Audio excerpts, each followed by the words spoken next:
Hello everyone, स्वागत है आपके अपने YouTube channel MS physics classes. तो आज आप लोग का टॉपिक है characteristics of good energy source. आपको मैंने प्रीवियस वीडियो में बताया था कि एनर्जी सोर्स क्या होती है, कौन कौन एनर्जी सोर्स है, किससे किससे हम एनर्जी को जनरेट कर सकते हैं, प्रोड्यूस कर सकते हैं। ओके, तो आज आप लोग का टॉपिक है characteristics of good energy source. Energy source का सोर्स जो है उसका अच्छा मतलब कैरेक्टरिस्टिक्स मतलब क्या होता है, उसका प्रॉपर्टी, अच्छाई का प्रॉपर्टी मतलब गुड एनर्जी सोर्स जो होगा, जो गुड एनर्जी सोर्स हम किसे कह सकते हैं, किस प्रॉपर्टी के बेसिस पे कह सकते हैं, किस प्रॉपर्टी के आधार पे कह सकते हैं। ओके, तो चलिए हम कैरेक्टरिस्टिक्स मतलब क्या, अच्छाई उसका। जैसे हम अपने पे लेके नहीं भूखूंगा, बोलेगा कि अपने आप जो है मैं अपने आप बड़ाई कर रहा हूँ, सो सॉरी। तो मान लो कोई श्याम है, श्याम में पढ़ाई की अच्छाई है, वो पढ़ने में बहुत स्मार्ट है, पढ़ने में बहुत तेज है, तो उसको हम क्या कहते हैं, श्याम बहुत अच्छा लड़का है।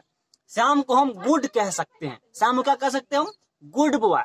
क्या कह सकते हैं, गुड बॉय है श्याम। क्यों बोले, क्यों हम बोले श्याम गुड बॉय? एक मिनट दोस्तों। तो श्याम को हम क्यों बोले गुड बॉय, क्योंकि उसमें कुछ ना कुछ अच्छाई था। क्या अच्छाई था? तो पढ़ने में बहुत तेज था। अभी बिरला सेठ का बात करें, रतन सेठ का बात करें, तो वो क्या है, उसमें कुछ हम लोग उसे जानते हैं। क्यों जानते हैं? क्योंकि वो एक बहुत बड़ा बिजनेसमैन है, उसमें कुछ ना कुछ अच्छाई है, इसीलिए हम लोग उसे बच्चा से लेकर बूढ़े तक उसे जानते हैं। ओके, तो जिस किसी पार्टिकल में क्या होता है, अच्छाई का प्रतीत होता है, उसे हम अच्छे कहते हैं।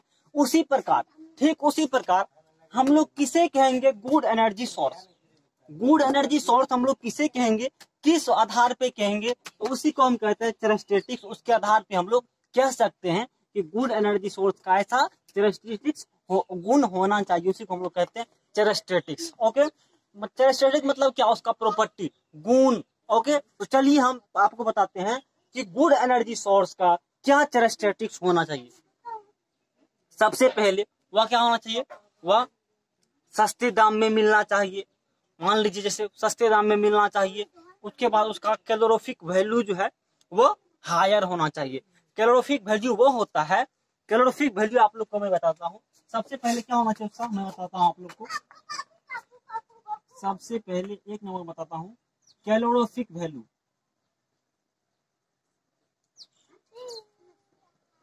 फिक वैल्यू क्या होना चाहिए, हाई होना चाहिए। अब मैं बताता हूँ आप लोग क्या होना चाहिए, कैलोरीफिक वैल्यू है। अब आप बोलेंगे सर कैलोरीफिक वैल्यू क्या होती है, आप बोलेंगे सर कैलोरीफिक वैल्यू क्या होती है। तो कैलोरीफिक वैल्यू जो होती है वह मैं आप लोग को लिख देता हूँ।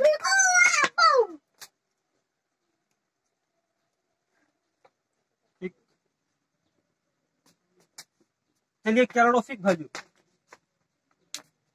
कैलोरीफिक वैल्यू वह होती है जो कोई फ्यूल है या जो कोई एनर्जी का सोर्स है, वह पर यूनिट मास से, वह पर यूनिट मास से जो एनर्जी को प्रोड्यूस करती है, जो उसका पर यूनिट मास में एनर्जी होती है, जो कोई भी एनर्जी का सोर्स है, उसके पर यूनिट मास से, उसके पर यूनिट मास से, पर यूनिट मास में जो एनर्जी होती है, उसे ही हम लोग कहते हैं कैलोरीफिक वैल्यू। उसे ही हम लोग कहते हैं कैलोरीफिक वैल्यू, कैलोरीफिक वैल्यू। अगर ये मान लीजिए ये कोयला है, तो कोयला के पर यूनिट मतलब क्या, उसके 1 ग्राम ले लो आप।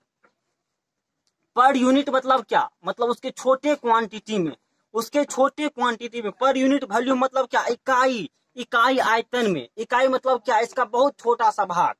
तो हम लोग जैसे कोयला ले लेते हैं, इकाई मतलब क्या, अगर हम केजी ले लेते हो तो बहुत लार्जेस्ट क्वांटिटी में हो गया कोयला, हम उसको 1 ग्राम में मेजर करते हैं, उसी कहते हैं क्या, पर यूनिट मास।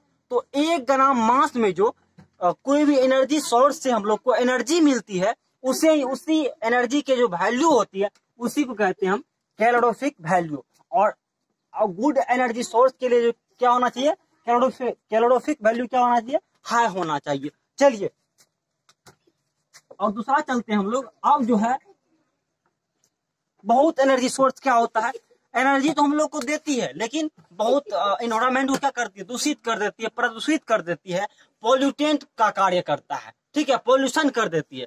लेकिन गुड एनर्जी सोर्स का क्या होना चाहिए, उसमें अच्छाई होना चाहिए, मतलब पॉल्यूटेंट का काम ना करे या पॉल्यूशन फैलाए ना। तो लिखिए आप,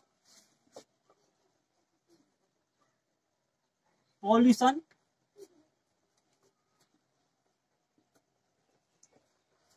नॉट प्रोड्यूस, आप लोग ऐसे लिख दीजिए, should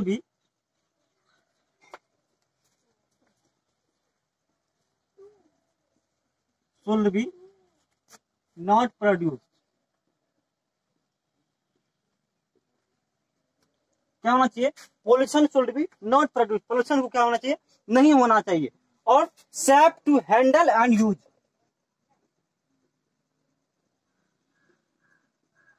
safe to handle and use, safe to handle and use, safe to handle and use.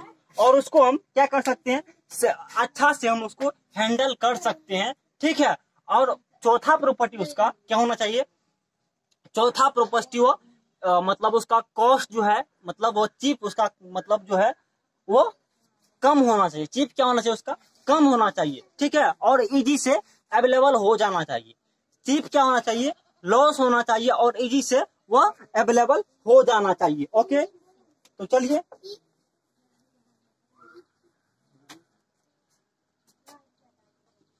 Should be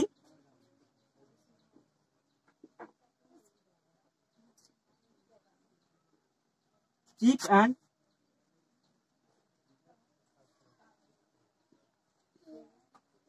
easy to available, easy to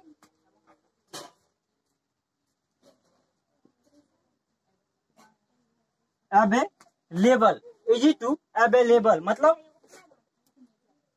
मिल जाए, अवेलेबल मतलब क्या हुआ, मिल जाना चाहिए, ठीक है, इजी से मिल, आसानी तरीका से मिल जाना चाहिए। और पांचवा और सबसे इंपॉर्टेंट क्या है, वो जो है easy to store and transport. उसको हम आसानी से क्या कर सकते हैं, स्टोर कर सकते हैं, उसको हम ट्रांसपोर्ट कर सकते हैं। Easy to store and transport, easy to store and transport,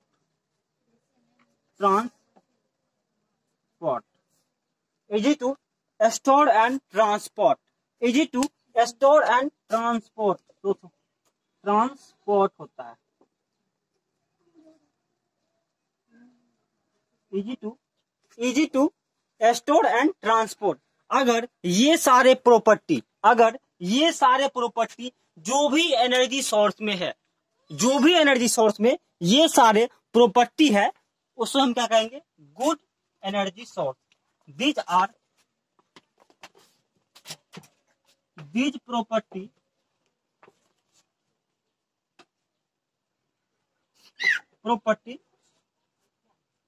should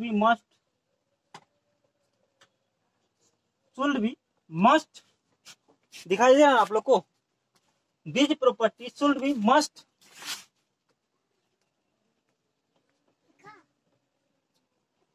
live for good energy source,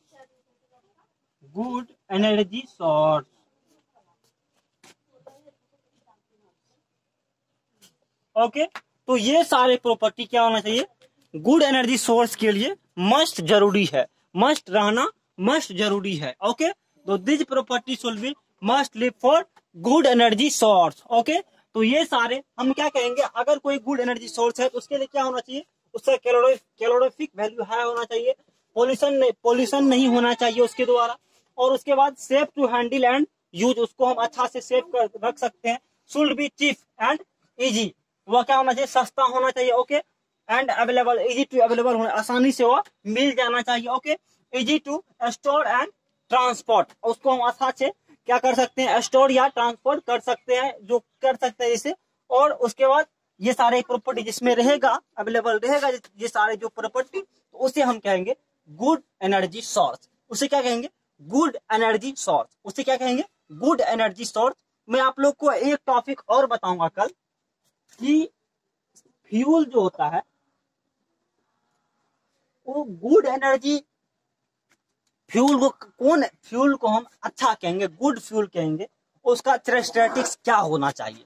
good energy good fuel के लिए उसका कैरेक्टरिस्टिक्स क्या होना चाहिए, मैं आप लोग को बताऊंगा कल प्रीवियस वीडियो में। ओके, तब तक में आप लोग मेरे वीडियो को लाइक कर लीजिए, कमेंट कर लीजिए, और अभी तक मेरे वीडियो को सब्सक्राइब नहीं किया तो प्लीज सब्सक्राइब कर ले, ठीक है? इससे सब्सक्राइब से ना तो मेरा कुछ होता है और ना ही आपका कुछ जाने वाला है, ना ही तो मेरे पास कुछ आएगा और ना ही आपका कुछ जाने वाला है। तो ओके, बहुत मेहनत करना पड़ता है, इसीलिए मेरे वीडियो को लाइक शेयर कमेंट ओके कर लीजिएगा प्लीज। एक छोटी सी आपसे रिक्वेस्ट है कि मेरे वीडियो को लाइक शेयर कमेंट करना ना भूले, जरूर करें। ओके, तो आप लोग का characteristics of good energy source खत्म होती है। मिलते हैं अगले वीडियो में इसी जबरदस्त टॉपिक के साथ लेके आऊंगा। उसका नाम क्या है? Characteristics of good fuel. और फ्यूल किसे कहेंगे, हर चीज मैं आप लोग को प्रीवियस वीडियो में बताऊंगा। तब तक में best of luck, thank you.